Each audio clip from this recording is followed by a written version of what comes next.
Hallo almal, ek's Marina, baie welkom by Briljante Breintjies, persepsieklasse.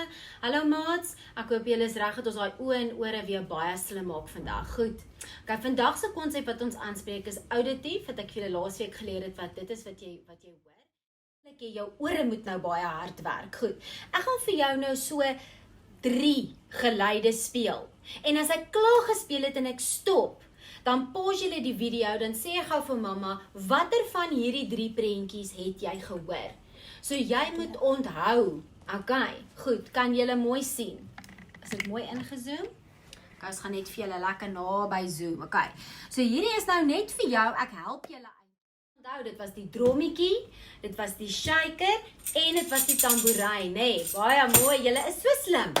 Kom ons gaan sommer onmiddellik oor na 4 toe. Okay, is julle reg? Luister mooi, spit jou ore, maak toe jou oor, want jy mag nie koekeloer nie, mag nie hier sien nie. Wil hê net jou ore moet vreeslik hard werk. Is julle reg? Maak gou toe jou oor. Luister mooi. Knik hulle koppies en skater.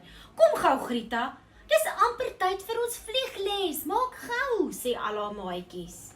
O, kyk daar agter, hardloop Grieta agter daai mooi skoenlapper aan. Julle weet mos wat om te doen, sê mevrou Grom. Klap julle vlerke stadig gelyksaam. Steek dan stadig. Goed. Kyk wat wys ek vir jou. Eerste een, 'n blou potlood, 'n groen stokkie. Hier's 'n ou skapie vingerpop.